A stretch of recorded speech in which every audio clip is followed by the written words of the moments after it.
अस्सलाम वालेकुम students, hope so आप लोग ठीक होंगे।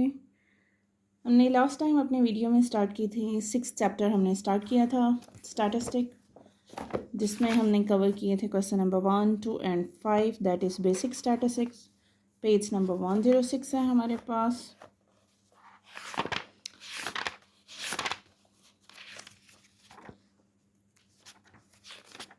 वन जीरो सिक्स पे हमने बेसिक स्टैटिस्टिक का स्टार्ट लिया था। होप सो आपको लास्ट टाइम एक्सरसाइज 6.1 अच्छी तरह समझ आ गई होगी, जिसमें हमने डेफिनेशंस भी कवर की थी और हमने क्वेश्चन भी कुछ सॉल्व किए थे related to the graph, frequency distribution, tally marks, mid point, class interval क्या होता है वो हमने डिटेल डिस्कस किया था। No doubt it's too late but as I was busy, so आज कंप्लीट करते हैं अपना, चलते हैं अपनी नेक्स्ट टॉपिक की तरफ, that is major of central tendency. अब सेंट्रल टेंडेंसी को मेजर करने के लिए हमारे पास डिफरेंट मेथड हैं। कौन कौन से हैं that is discuss in this sections. Arithmetic mean, mod, harmonic mean, median, geometric mean and quartiles है। ठीक है, अब सबसे पहले यहाँ पे देख लो कि सेंटर वैल्यू या एवरेज वैल्यू क्या होती है। That is the measure of techniques that are use to determine the central value, जैसे एवरेज वैल्यू भी कहा जाता है, that is called the measure of central tendency. ठीक है, अब पेपर में शॉर्ट क्वेश्चन भी आता है आपके पेपर में, व्हाट आर द मेथड्स और list down any 2 to 3 methods in which you are going to find the central value और एवरेज वैल्यू। तो हमारे पास कौन कौन से arithmetic mean, median, mode, geometric mean, harmonic mean and quartile. सबसे पहले डिस्कस करते हैं अरिथमेटिक मीन। तो स्टूडेंट्स अरिथमेटिक मीन से हमारे पास क्या होता है, दैट इज सिंपल, जैसे हम मीन भी कहते हैं, sum of all the values of observation divided by the number of observation, mean summation X divided by N से हम रिप्रेजेंट करते हैं। दिस सिग्मा साइन हमारे पास डिनोट कर रहा है समेशन को, एक्स बार है, एक्स बार हमारे पास अरिथमेटिक मीन को शो कर रहा है। ठीक है, कंप्यूटेशन ऑफ अरिथमेटिक मीन। उसके बाद आ जाती हैं हमारे पास ग्रुप डाटा और अनग्रुप डाटा के, इनके फार्मूलाज अच्छी तरह लर्न कर लेने आप लोगों ने। अगर अनग्रुप डाटा है तो उसके लिए डायरेक्ट मेथड का हमारे पास क्या फार्मूला है, that is X bar is equal to summation X by N, sum of all the observation divided by the number of observation. जितनी भी गिवन वैल्यूज होंगी, मार्क्स मीन्स ये तो स्टूडेंट नंबर है ना, सम ऑफ मार्क्स हमारे पास क्या हो जाएगा, ऑल ऑब्जर्वेशन और 45, 60, 74, 58, 65, 63, 49 रिस्पेक्टिवली, इन सबको सम अप करेंगे। How many total values are there, there are 7, so divide कर देंगे 7 पे, तो हमारे पास आंसर आ जाएगा। ठीक है, नेक्स्ट चीज़ आ जाती है हमारे पास explanation. Here it is given indirect, shortcut और कोडिंग मेथड भी हमारे पास। डिफरेंट मेथड है ना मीन को सॉल्व करने के लिए, for ungroup data and for the group data as well. अब इनडायरेक्ट मेथड, शॉर्टकट और कोडिंग मेथड हमारे पास क्या है। There are knowledge for two approaches. However, students should have the knowledge of two approaches regarding indirect, shortcut or coding method that are using an assumed or provisional mean or using a provisional mean and changing scale of the variable. अब ये क्या मतलब है इसका, आगे जब हम question solve करेंगे तो मैं आपको बताती हूँ। X bar is equal to a plus summation d by n, x bar is equal to a plus summation u over n multiply by h, whereas d stand for x i minus a stand for, जैसे कि मैंने अभी बताया, that is called the assumed value होगी हमारे पास। H is a constant multiple of the values of x for unequal interval. ठीक है, अब यहाँ पे देखें एग्जाम्पल 2 हमें गिवन है, sum of the salaries of the 5 teachers as you know that, कि गवर्नमेंट के लिहाज से भी और फेडरल बोर्ड के लिहाज से भी एग्जाम्पल्स बहुत इंपॉर्टेंट रखती हैं, तो एग्जाम्पल की प्रैक्टिस करना ना भूलिएगा। ठीक है, तो जितनी भी वैल्यूज हैं उन सबको सम अप करना, divided by number of total values और observation, so the answer is 13640 rupees. ये तो कंप्यूटेशन हो गई। अब यहाँ पे हमें दिया गया है computation using the assumed value. यहाँ पे इन्होंने कोई भी वैल्यू अज्यूम्ड कर लिया, let suppose A is equal to 13,000। अब ये रेंज कौन सी है, that is from the given values. ठीक है, D is equal to x1 minus 13,000, interval इन्होंने कंसीडर कर लिया, दैट इज 100। तो इसी तरह करके इन्होंने यहाँ पे इसकी वैल्यूज कंप्यूट कर ली हैं बाय यूजिंग दिस फार्मूलाज। ठीक है, इनडायरेक्ट मेथड हमारे पास ये आंसर आ जाता है। मीन आंसर चाहे डायरेक्ट मेथड हो या इनडायरेक्ट मेथड हो, मीन की वैल्यू जो होनी चाहिए वो सेम होनी चाहिए। यहाँ पे भी देखें 13640 रुपीज़ है और सेम यहाँ पे भी 13640 रुपीज़। ठीक हो गया, using indirect method, coding method, और दूसरा हमारे पास कौन सा था, that is the shortcut method. अब ग्रुप डाटा आ जाता है, आ data in the form of frequency distribution, it is called the group data. Using direct method we have a formula and using indirect method we have these two formulas. जब हम question solve करेंगे तो further इनको देखते हैं, इन examples की अच्छी तरह प्रैक्टिस कीजिएगा। ये हमारे पास मीन का है। उसके बाद मैं आपको बताती हूँ कि मीडियन क्या होता है। Median is the middle most observation in an arranged data, यानी मिडल ऑब्जर्वेशन जो होती है वो हमारे पास मीडियन कहलाती है। अब यहाँ पे भी वही बात हो गई, for ungroup data and for the group data we have different formulas, as x bar is equal to size of n plus 1 by 2th observation and x bar is equal to 1 by 2 size of nth by 2 plus n plus 2 over 2th observation। क्या मतलब है, example मैंने यहाँ पे आपके लिए mention कर दिए, इंपॉर्टेंट है। अब यहाँ पे देखो इन सबको ऐड किया, 1 2 3 4 5 values, 5 plus 1 observation, number of observation 5, 5 plus 1 divided by 2, 5 plus 1 6 हो गया, 6 divided by 2, the answer is third observation. हमने इस गिवन डाटा को याद रहे सीक्वेंस में राइट डाउन करना है। So the third observation, first second third observation is 86, 86 is our answer. Same, the sugar content for a random sample of 6 packs of juices of certain brand are found to be this. Important है examples, बार बार कह रही हूँ, इनकी practice करनी है।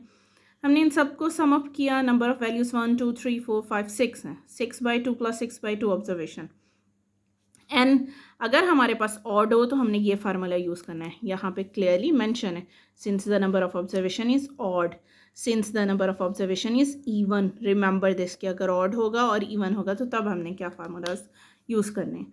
अगर इवन है तो हम ये फार्मूला यूज़ करेंगे, थर्ड प्लस फोर्थ ऑब्जर्वेशन, या सिंपल आप कह सकते हो कि 1 2 3 4 5 6 है ना, देखो 3 1 2 यहाँ से स्किप कर दो, 1 2 यहाँ से स्किप कर दो, इन दोनों को सम अप करो, डिवाइडेड बाय 2 करो, जो आंसर होगा वही हमारा, मतलब जो भी वैल्यू आएगी वही हमारा आंसर होगा। ठीक है, ये तो था हमारे पास median for ungroup data. Moving for the group data we have a formula, median is equal to nth by 2 observation. Number of एड्स फ्रीक्वेंसी गिवन है, कमुलेटिव फ्रीक्वेंसी फाइंड करेंगे। कमुलेटिव फ्रीक्वेंसी लास्ट वीडियो में मैंने आपको बताई थी, first as it is, फिर 3 plus 8 इस तरह ऐड करते जाते हैं, 3 plus 8 then 11 plus 5 then 16 plus 3 19 plus 1 equal to 20 हो जाएगा हमारे पास। ठीक है, तो ग्रुप डाटा के लिए हमारे पास बच्चों फार्मूला क्या होगा, median is equal to l plus h by f into n by 2 minus c. ये फार्मूला लर्न करना थोड़ा सा स्टूडेंट के लिए मुश्किल होता है, तो इसके लिए इसकी रिटर्न प्रैक्टिस कीजिएगा। ठीक है, जब आपको समझ आ जाएगा कि एल क्या है, एच क्या है, एफ क्या है एंड सी क्या है, तो आपके लिए क्लियर हो जाएगा। Lower class boundary, class interval of the median class, frequency and the cumulative frequency as well. अब चलते हैं, हमारा थोड़ा सा सीरियस टॉपिक है, अच्छी तरह समझिएगा। मॉड हमारे पास क्या होता है, दैट इज, यहाँ पे देखें जो चीज़ स्टूडेंट को कंफ्यूज करती है, median class containing nth by 2 observation. Median class कौन सी होगी, जो हमारे पास मैक्सिमम जहाँ पे कमुलेटिव फ्रीक्वेंसी एग्जिस्ट कर रही है। ठीक है, अब देखो हमने क्लास इंटरवल डिसाइड कर लिया, फ्रीक्वेंसी है मीन्स इस रेंज तक इतने स्टूडेंट्स जो या फ्रीक्वेंसी है वो लाई कर रही है। ठीक है, क्लास बाउंड्रीज आपको पता है 0.5 लेस और 0.5 ग्रेटर होती है। कमुलेटिव फ्रीक्वेंसी, फ्रीक्वेंसी से हम फाइंड आउट करते हैं। मीडियन क्लास हमारे पास क्या होगी, that is the class containing nth by 2 observation. अब nth बाई 2 ऑब्जर्वेशन कितनी है, median class that is 40th divided by 2, 20th observation. अब देखें इस सीक्वेंस में 20th ऑब्जर्वेशन कहाँ लाई कर रही है, ऑब्वियसली 17 के बाद, तो यहाँ पे हमारे पास ये कौन सी क्लास बन जाएगी, that is median class. Median class के सामने क्लास बाउंड्री हमने ले लिया, सेम इसी तरह इसकी सारी वैल्यूज़ लेते हुए हमने फार्मूलाज में पुट कर देनी है।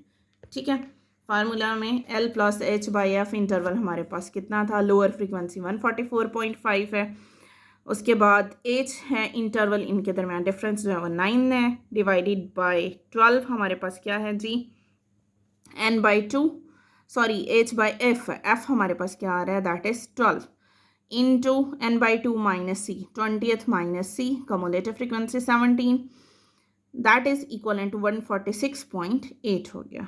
ठीक, होप सो यहाँ तक ये आपको क्लियरली समझ आ गया होगा। अच्छा ये देखिएगा, आप याद रखिएगा कि 144 कहाँ से है, मीडियन क्लास से अबव जो होती है हमारे पास class boundary, that is called the, हमारे पास लोअर क्लास इंटरवल यहाँ पे इन्होंने लिया हुआ है 144.5, यानी यहाँ से भी आप ले सकते हो और इस प्रीवियस को भी कंसीडर कर सकते हो। प्लस एच हमारे पास वही बात हो गई, फ्रीक्वेंसी ऑफ मीडियन क्लास कितनी है, ये सामने लेनी है, ये है हमारे पास 12, तो ये 12 आ गया। उसके बाद आ जाते हैं स्टूडेंट्स मॉड क्या है, that is most repeated value in the observation, it is called the mod that occur maximum times. For ungrouped data we have a formula, mod is equal to most frequent observation. For group data we have formula, that is mod is equal to L plus Fm minus Fm, F1 over 2 Fm minus F1 minus F2 multiplied by H. No doubt it seems to be a difficult a little bit, लेकिन हमने क्या करना है, difficult को भी बहुत आसान बनाना है by doing a maximum practice. ठीक है, अब हम एग्जाम्पल गिवन है, वही बात हो गई. मोस्ट रिपीटेड वैल्यू सबसे ज़्यादा कौन सी है, that is here 8 means number of heads 2 times repeated as a 8 times. So the mod is the most repeated value occurs, that is means 2 heads appear to the maximum number of times, that is 8 हमारे पास mod होगा. ठीक है, 8 maximum frequency और इसके सामने mod क्या होगा, that is 2. इसी तरह हमारे पास क्लास ग्रुप्स है, फ्रीक्वेंसी है, तो हमें ये फार्मूला जब अप्लाई करना होगा तो इस मॉडल क्लास को भी हमने अच्छी तरह समझना है. FM F1, अब यहाँ पे देखो फ्रीक्वेंसी हमने कैलकुलेट कर ली. FM कौन सी है, दैट इज मैक्सिमम फ्रीक्वेंसी जहाँ पे लाई करती है. यहाँ पे देखें मैंने लिखा हुआ है, that is called the model class. ठीक, अब हमने क्या करना है, मॉड में ये सारी वैल्यूज़ पुट कर देनी है. FM F1 क्या होगा, उससे प्रीवियस वाली फ्रीक्वेंसी. F2 क्या होगा, मॉडल क्लास के बाद वाली फ्रीक्वेंसी. सिंपल फार्मूला में वैल्यू पुट करके सॉल्व कर लेना है. नेक्स्ट आ जाता है बेटे हमारे पास ज्योमेट्रिक मीन. ज्योमेट्रिक मीन क्या है, geometric mean of variable x is the nth positive root of the product of observation. In symbols we can say that geometric mean x1 x2 x3 xn up to raised to power 1 by n. Or we can simply say that we have formula for ungrouped data. Remember this, क्योंकि sometime paper में आ जाता है, write down the formulas for group data and for the ungrouped data for different central values, for different central tendency measurements. So geometric mean anti-log summation log of x by n, geometric mean equal to anti-log of summation f log of x by summation n. इसी तरह हमने इनके example solve कर लेनी है. 2 4s are 8, 8 8s are 64, 64 raised to power 1 by 3, that is equivalent to 4 because it's the power of 4 into 3 times. 3 से 3 cancel हो जाएगा, 4 हमारे पास आ जाएगा. Geometric mean anti log of हमारे पास नेक्स्ट बार ये बेसिक फार्मूला है, इससे भी आप कर सकते हो using the basic formula, but ये भी है हमारे पास एंटी लॉग. वैल्यू पुट करेंगे summation log of X over, हमारे पास क्या था, summation log of X over N, number of observation 1 2 3, तो 3 से हमने डिवाइड कर दिया. सेम इसी तरह हमारे पास है फॉर अनग्रुप डाटा का फार्मूला. नेक्स्ट चीज़ आ जाती है harmonic mean. Some time paper में इनकी डेफिनेशंस भी पूछ ली जाती हैं. क्या harmonic means refers to the value obtain by reciprocating the mean of the reciprocal of x1 x2 x3 xn observation, यानी मीन के रेसिप्रोकल को इन्वर्स करके जो आप फाइंड आउट करते हो वो हमारे पास हार्मोनिक मीन बनता है. Harmonic mean is equal to n into summation 1 over x. हमारे पास फार्मूला है for ungroup data and for group data we have formulas.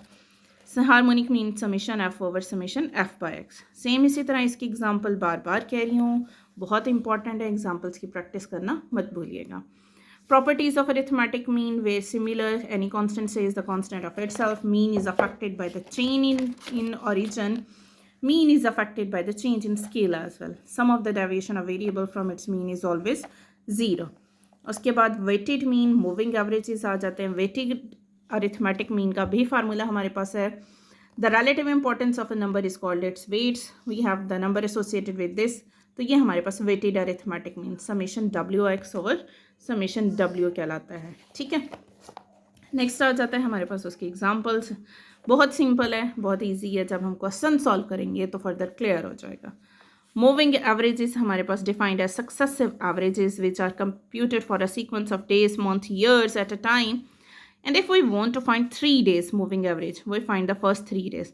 इसी तरह अगर हम 5 year एवरेजेस का भी कहा जा सकता है, 4 year एवरेजेस का भी कहा जा सकता है, तो हम उसका भी कैलकुलेट कर सकते हैं. ठीक है, यहाँ पे उन्होंने कहा 3 days मूविंग एवरेज. अब 3 days का क्या मतलब है, जितने भी वीक डेज और अटेंडेंस दी गई है इन फर्स्ट 3 को सम अप करोगे, दैट इज़ 107 को 3 पे डिवाइड कर दोगे. ठीक है, फिर नेक्स्ट स्टेप क्या करोगे, फर्स्ट को स्किप करके नेक्स्ट 3 वैल्यूज़ ले लोगे. ठीक है, फिर इन तीनों को सम किया, फर्स्ट हमेशा आपने ब्लैंक छोड़ना है. ठीक है, इन तीनों को सम अप किया तो आंसर आया 128 divided by 3, this is the answer. फिर जब नेक्स्ट फाइंड करना है तो फर्स्ट एंड सेकंड को स्किप कर देना है, मतलब एक एक वैल्यू को स्किप करते जाना है, और इसी तरह हमने मूविंग एवरेजेस फाइंड आउट कर लेने हैं. ठीक, ये तो था हमारा introduction regarding the terms which are related to the quartile भी है अभी हमारे पास, मीडियन, मॉड भी, ये भी बहुत ईजी टर्म्स हैं। जब हम क्वेश्चन सॉल्व करेंगे तो ये आपको फर्दर अच्छी तरह समझ आ जाएंगे। ये तो था हमारे पास student introduction regarding exercise 6.2 measures of central tendency के कौन कौन से मेथड हैं। हमने definition, arithmetic mean, geometric mean, harmonic mean, mode and median discuss किए अच्छी तरह। होप सो यहाँ तक आपको क्लियर समझ आ गया होगा। इंशाल्लाह नेक्स्ट वीडियो में हम एक्सरसाइज सॉल्व करेंगे। कोई भी चीज़ समझ ना आई हो, you have to ask a question in a comment box. Video अच्छी लगी हो तो लाजमी लाइक एंड सब्सक्राइब कीजिएगा। छोटी छोटी सी आपकी एफर्ट्स बहुत मैटर करती हैं। होप सो क्लियर होगा आज का टॉपिक, टर्म्स डिफरेंट क्लियर होंगी। मिलते हैं अपनी नेक्स्ट वीडियो में। अपना बहुत सा ख्याल रखिएगा। टिल देन, अल्लाह हाफिज़।